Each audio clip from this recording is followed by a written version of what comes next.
हे न बसवलंय आणि याच्या बरोबरचे फोटो आज बऱ्याच नेते मंडळी ट्विट केलेत, आज बऱ्याच माध्यमांनी दाखवलेत. मी सुद्धा सकाळी एक फोटो दाखवला.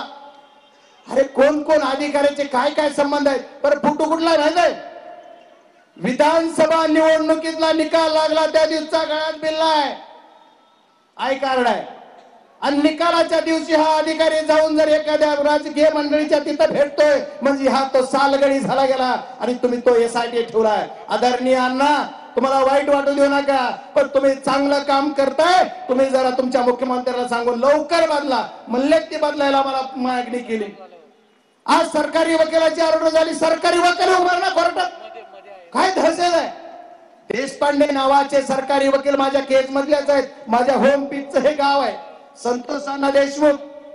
हे मी ज्या जिल्हा परिषद सर्कलचं नेतृत्व केलं, जिथून मी निवडून आलो 17ला, त्या जिल्हा परिषद गटातलं हे माझं गाव आहे, ही माझं घर आहे, ही माझं कुटुंब आहे. ह्या माझ्या भावाला न्याय मिळण्यासाठी मला पूर्ण झटायचं आहे आणि शेवटपर्यंत झटणार म्हणून सांगितलं. तर या कुटुंबाला न्याय देण्यासाठी तुम्ही आम्ही सर्वजण भेटतो.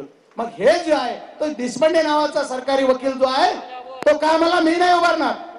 किती घाबरतात का? आता ही काय करते रात्री भरोसा नाही. आज सुद्धा बरेच लोक रस्त्यावर यायला घाबरतात. त्याचं कारण काय?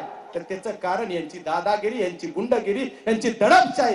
ही जर आज लोकांना वाटतंय अण्णा, आज लोकांना वाटतं की उद्या ही बाहेर आलं तर काय, अशी भीती वाटते. किती अधिकाऱ्याचं जे मगरुरी आहे. अधिकारी काल एक म्हणलाय, मी जर प्रेस घेतली तर खासदाराची चड्डी राहणार नाही. तर माझं म्हणणं असं आहे, मायबाप अधिकाऱ्यांना द्या. महाभारतामध्ये आमच्या द्रौपदीचं वस्त्रहरण करायला दुर्योधनाला, आताच्या कलियुगामध्ये माझं वस्त्रहरण करायला तू जर येणार असेल तर कोण कृष्ण येतोय हे बी बघू. पण तू तर एकदा प्रेस घे. माझी विनम्र विनंती की तू एकदा प्रेस घेऊन कर. काय करतोस ती कळत तर मला. माझी मायबाप जनतेच्या सर्वांच्या साक्षीनं सांगणं आहे की एकदा घे प्रेस.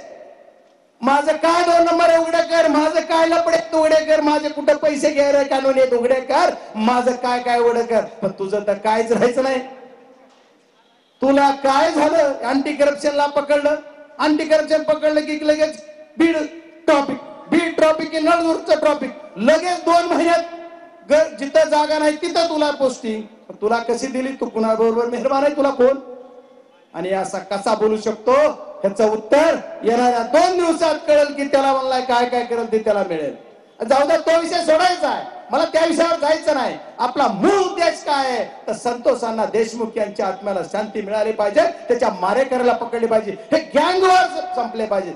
हा सामूहिक गुन्हा समजून मुख्यमंत्री महोदयाला माझी विनंती आपल्या सर्व वाहिन्यांच्या माध्यमातून, मुख्यमंत्री महोदय